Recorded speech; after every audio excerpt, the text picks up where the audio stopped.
Thank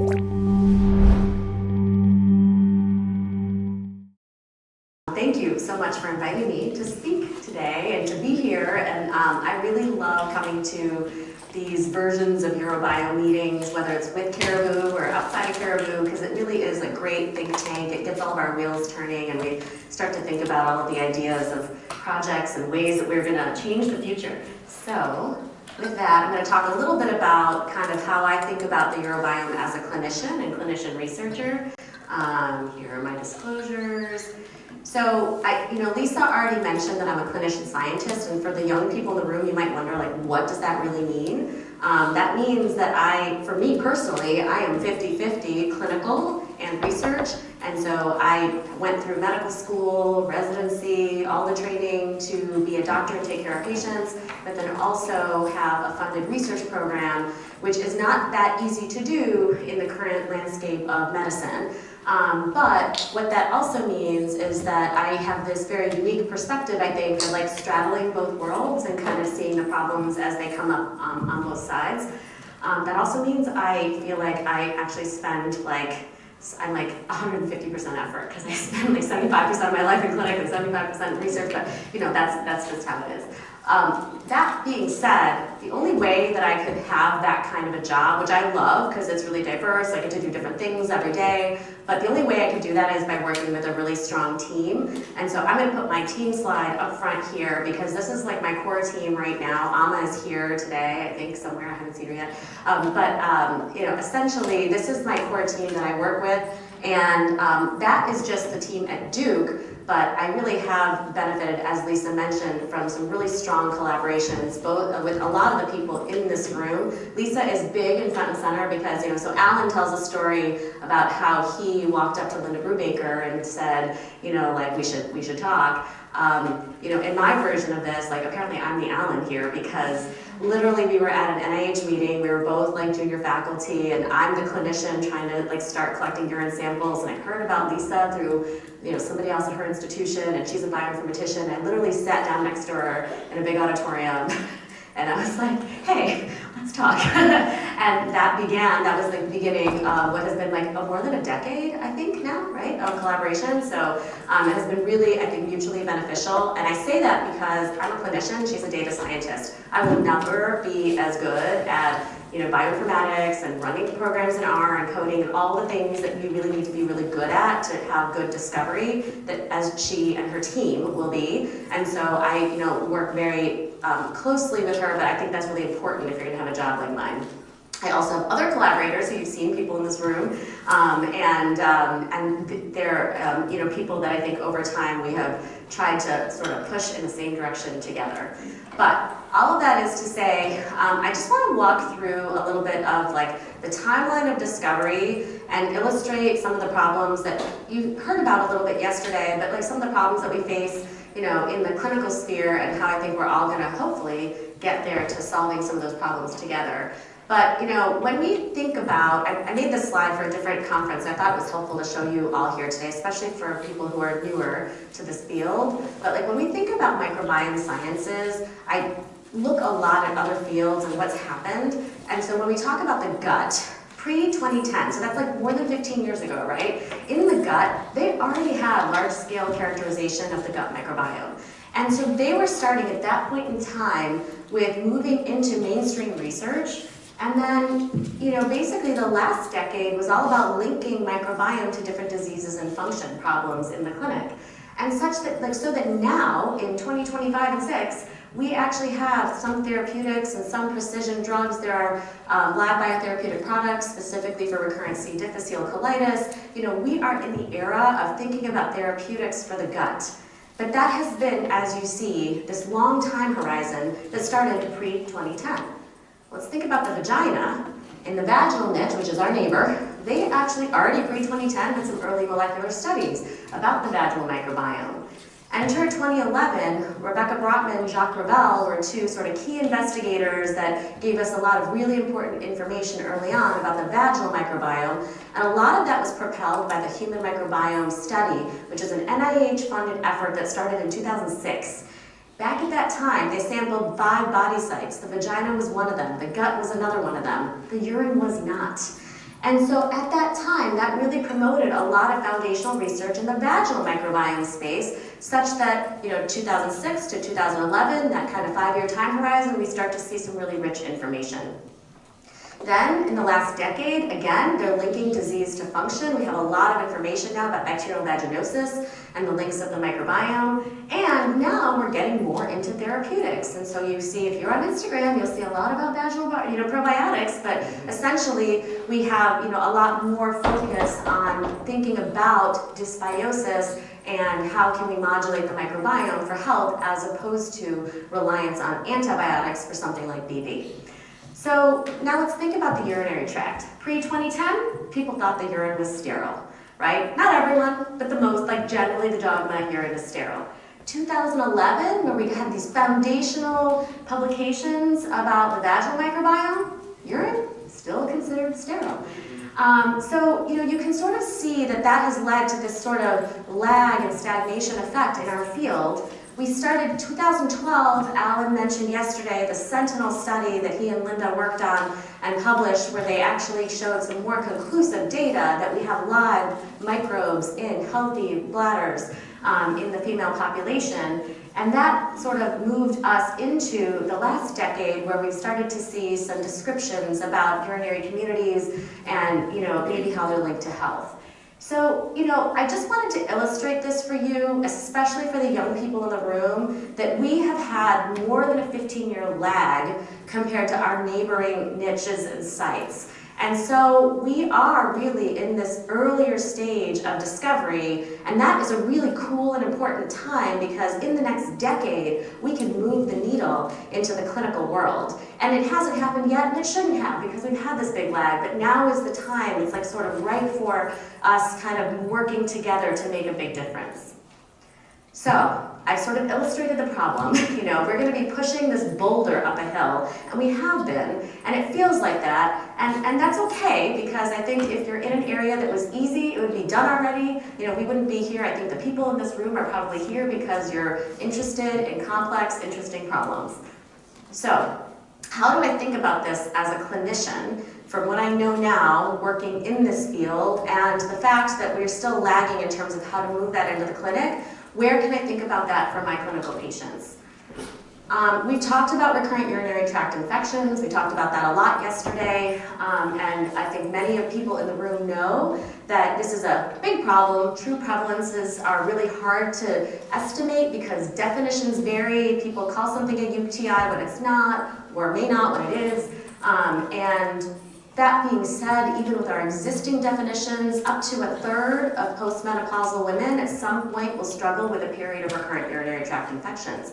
And so that is a really interesting thing when we think about what's happening under the hood, and how can we think about that with our microbiome lens. And when it comes to recurrent UTIs, I do like to remind people who are not in a clinical environment, it is a huge problem, and there are multiple aspects to the problem. We're not going to solve it all in a day. But really, we struggle with many areas of how we approach recurrent UTIs. We struggle with diagnostics. We also struggle with acute therapy in the moment when someone's having symptoms, especially if they have drug-resistant bacteria. And then we really struggle with prevention. That's an area that I'm the most passionate about, probably, but that's an area where I think the microbiome can make a big difference.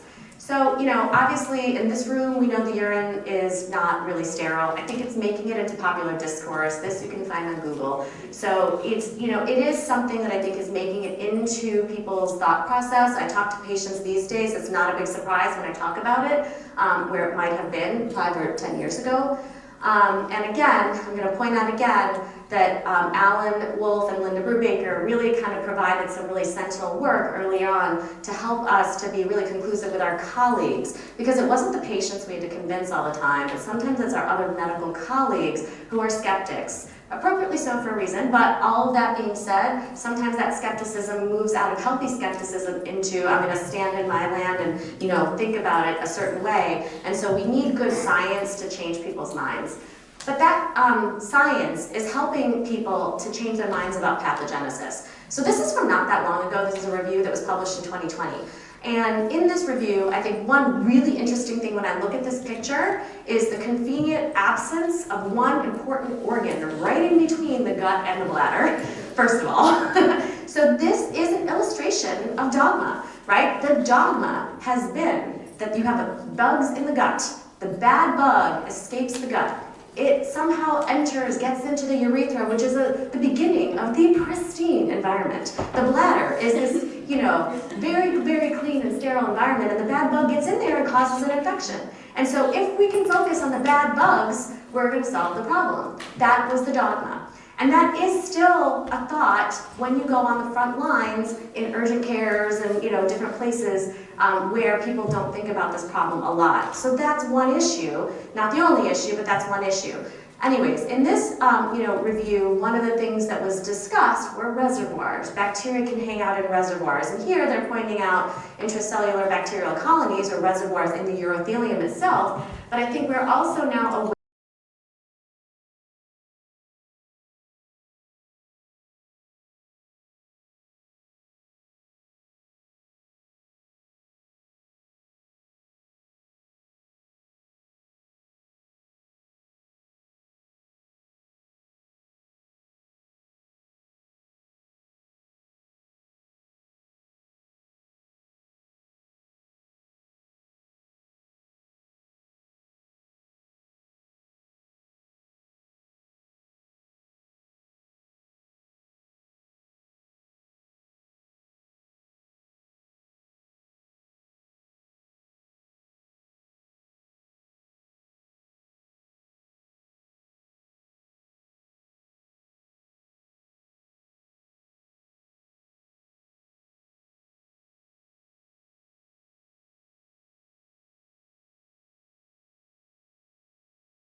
with that yesterday. This is just an image of our diagnostics in the clinic today. We take a urine sample, you run a urinalysis, which is a really imprecise test to look for a few clinical indicators, and part of that is because it's the thing you can get in a clinic on the same day. It's your cheat, because when you're sitting in front of a patient, all you have are their symptoms and maybe this test to guide you.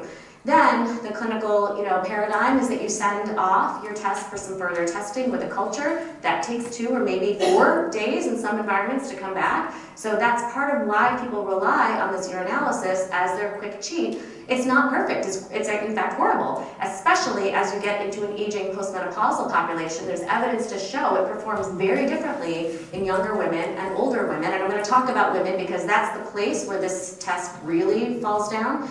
But all of that being said, we struggle. Well, we don't have a great solution right now. This is the standard urine culture. This is one of Alan's pictures that has become kind of famous, but he showed this picture a decade ago. This was 2016 ASM, where he was illustrating to that audience that if you take some urine and you subject it to standard urine culture, it doesn't grow anything. But same urine, subjected to different atmospheric conditions, maybe a little bit more urine, there's like a lot of growth on this plate, and not only just one morphology. If you look closely, you'll see different shapes and things. So, you can see that there's this thriving group of bacteria in there that we simply don't detect with our standard urine culture, even when it's called out as, quote, no growth. And so, that is a struggle for clinicians who know about this. Not many clinicians know about that. But, we really do need a more precise way of helping us in the clinic.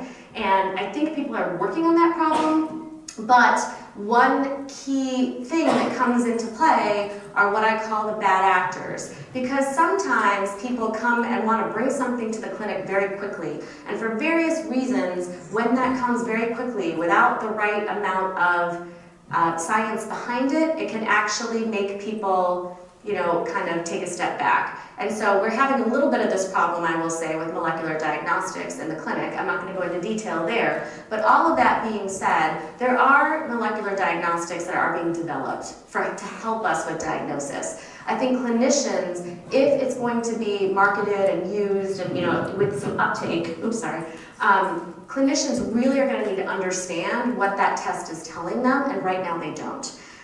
They also are being told by us to consider the microbiome. And then you're giving people a test and you're telling them this is more sensitive to pick up bacteria. Well, how do I reconcile the fact that you're telling me there's going to be bacteria and now I'm going to see it, and what do I do with that information? So how do we reconcile and consider the microbiome in the era of precision testing? That's going to be another important thing that we have to grapple with for a large scale in the clinic.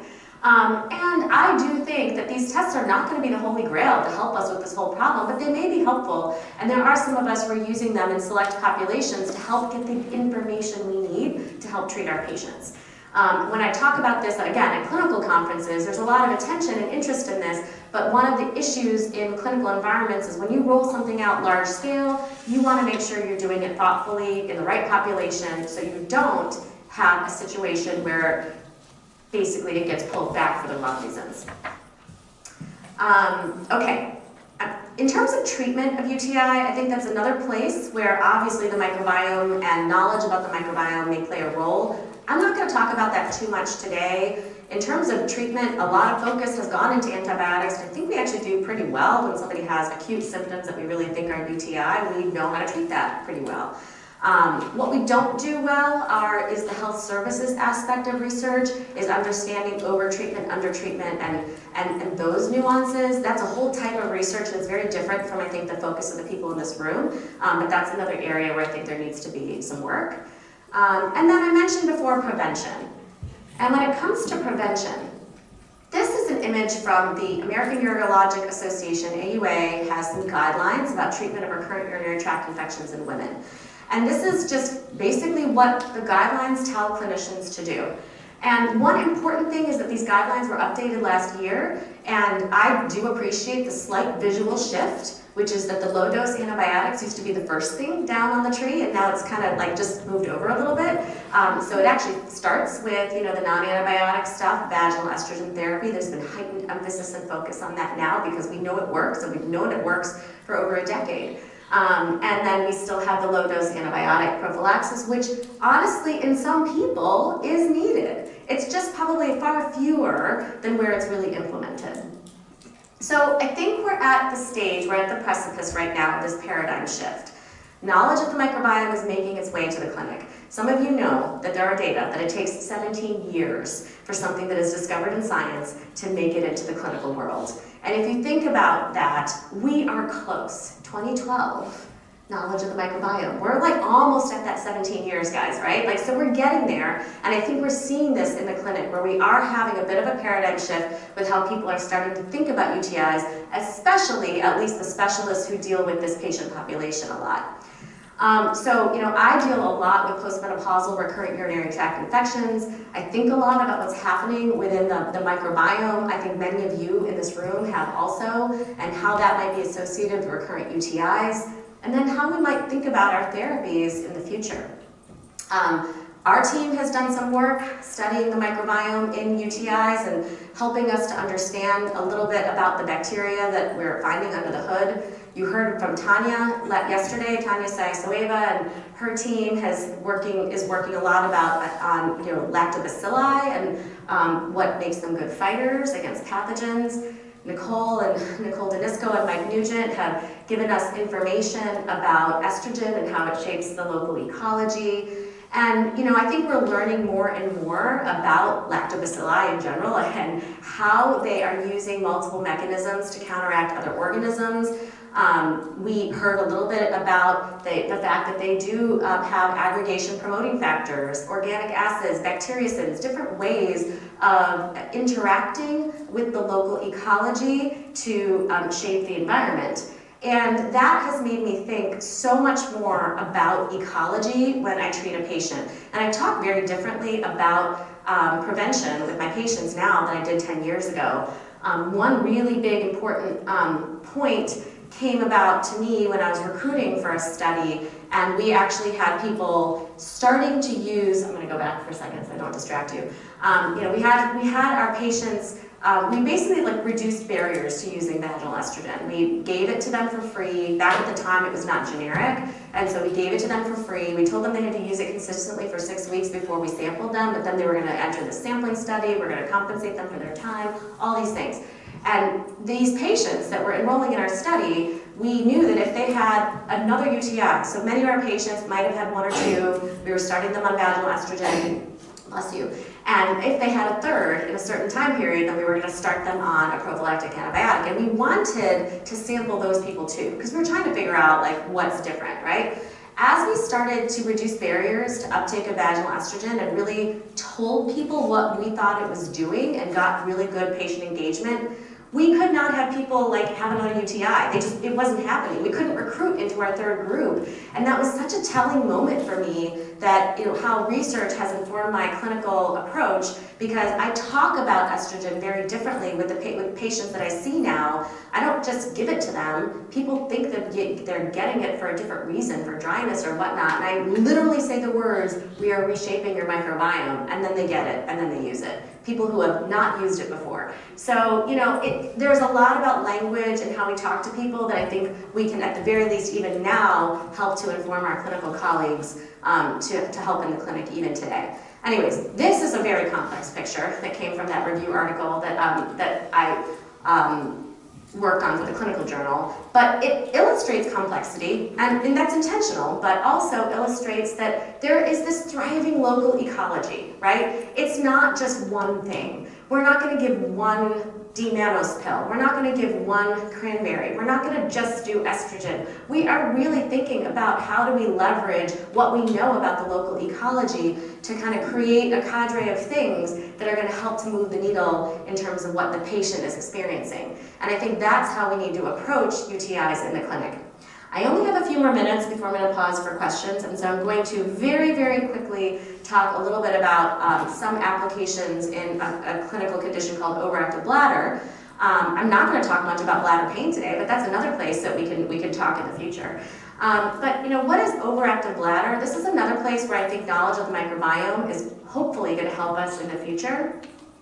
This is our consensus definition that people will get as clinicians. Symptoms of urinary urgency, usually accompanied by frequency and nocturia, with or without urinary urgency incontinence. Very long stuff. However, what's also in that sentence, this is the part that clinicians know and can almost like recite verbatim, but the sentence goes on and it says, in the absence of urinary tract infection or other obvious pathology. And then how do we diagnose urinary tract infection? We use this, right? Which Alan loves to say, standard urine culture sucks for detecting bacteria. So ultimately, we are getting a lot of people that we treat in this wastebasket condition called overactive bladder, where that consensus definition specifically says, in the absence of, they say UTI, what if we replace that with dysbiosis? What if we just said in the absence of an unhealthy microbiome, or that may be a condition or a part of overactive bladder. So many people have wondered, is there a microbial etiology to overactive bladder? I don't think that there's like a one-hit wonder H. pylori thing out there that we're going to find that's going to give us this, magic bullet answer. But my hypothesis is that yes, that there's a subset of patients with overactive bladder that do have essentially a dysbiosis that may be treated by something totally different than all the medications, injections, and other things that we're doing in the clinic. Lisa, I am very fortunate that I get to talk to her like every 2 weeks, because we are working on a project right now that is trying to establish some of that evidence. So I do hope that in the future we might have some applications, some real deal clinical applications of how the microbiome may be maybe leveraged, or how we can think about that with treatment for the overactive bladder. So in summary, I'm going to close by saying, essentially, we've been here where we have been linking urinary communities to various diseases and disorders in the urinary tract. And like I